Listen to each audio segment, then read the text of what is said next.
Guys ரீசெண்டாக பார்த்தீங்கன்னா வடிவேலு அவர்கள் வந்து நம்ம மாரீசன் படத்தில் நடிச்சிட்டு இருக்காரு. மாரீசன் படத்தில் ஒரு செமையான பர்ஃபார்மன்ஸை கொடுத்திருந்தாரு. ஸோ இதை தொடர்ந்து பார்த்தீங்கன்னா வடிவேல் மேலே நிறைய கம்ப்ளைண்ட்ஸ் வந்து தொடர்ந்து வந்துட்டு இருந்துச்சு. அதாவது அவரு நடிக்கிற எல்லா படத்துலையும் பார்த்தீங்கன்னா நிறைய சம்பளம் கேட்குறாரு, நிறைய வந்து இஷ்யூ போயிட்டு இருக்குது. ஒரு பாட்டு வந்து எடுத்தாலே அந்த ப்ரொடக்ஷன் ஹவுஸ்க்கு மிகப்பெரிய லாஸ் வரும் அப்படின்னு தெரிஞ்சும் அந்த பாட்டை வந்து 1 கோடி இல்லை 2 கோடி ஆனாலும் பரவாயில்ல அந்த பாட்டை எடுங்க அப்படின்ற மாதிரி அந்த ப்ரொடக்ஷன் ஹவுஸ் தொல்லை கொடுத்தாரு அப்படின்ற மாதிரி நியூஸ் போயிட்டு இருந்துச்சு. பட் இப்போ பார்த்தீங்கன்னா மாரீசன் படத்தில் நடிச்சிட்டு இருக்காரு. இதை தொடர்ந்து இதுக்கு பின்னாடி பார்த்தீங்கன்னா கேங்கர்ஸ் அப்படின்ற ஒரு படத்தில் பண்ணாரு சுந்தர் சி கூட. ஸோ அதுக்கு பின்னாடி பார்த்தீங்கன்னா மாமன்னன் படம் பண்ணாரு. அதுல ஒரு முக்கியமான இம்பார்ட்டன்ட் ரோல் வந்து பண்ணியிருந்தாரு. அந்த கேரக்டர் பார்த்தீங்கன்னா ரொம்பவே வந்து சூப்பராக இருந்துச்சு. அதனாலே பார்த்தீங்கன்னா இப்போ இந்த மாரீசன் படத்தில் கமிட் ஆயிருக்காரு. இதுலயும் பார்த்தீங்கன்னா ஒரு பக்கா சீரியஸ்னஸான ஒரு கேரக்டர் தான். அதனால அந்த மாதிரி ஒரு கேரக்டர் தான் பார்த்தீங்கன்னா அடுத்தடுத்து வடிவேலு வந்து நடிக்கணும் அப்படின்னு சொல்லிட்டு ஃபேன்ஸ் எல்லாம் எதிர்பார்த்துட்டு இருக்காங்க.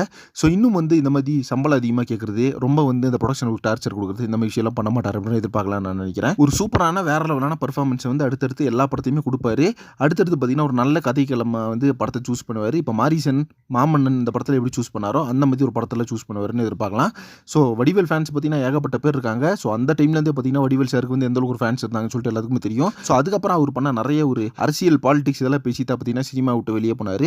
இனிமேலும் அந்த மாதிரி பண்ணாமல் கன்சிஸ்டண்ட்டாக வந்து பர்ஃபார்ம் பண்ணுவார். அடுத்தடுத்த படங்கள் வந்து செம்மையாக வரும் அப்படின்னு எதிர்பார்க்கலாம் நான் நினைக்கிறேன். ஓகே ஃப்ரெண்ட்ஸ், இப்போ பார்த்தீங்கன்னா மாரீசன் படம் ரிலீஸ் ஆகி அந்த படத்துக்கான ரிவ்யூ பார்த்தீங்கன்னா வேற லெவலில் வந்துட்டு இருக்குது. இதை பற்றி உங்கள் ஒப்பீனியன் என்ன அப்படின்றத கமெண்ட் பாக்ஸில் மறக்காம மென்ஷன் பண்ணுங்கள். அண்ட் இதே மாதிரி சினிமா பற்றி இன்ட்ரெஸ்டான தகவலுக்கு நம்ம லைக் ஸ்டுடியோ சேனலை சப்ஸ்கிரைப் பண்ணுங்கள். நெக்ஸ்ட் ஒரு இன்ட்ரெஸ்டிங் பண்ணுறேன். Thank you friends.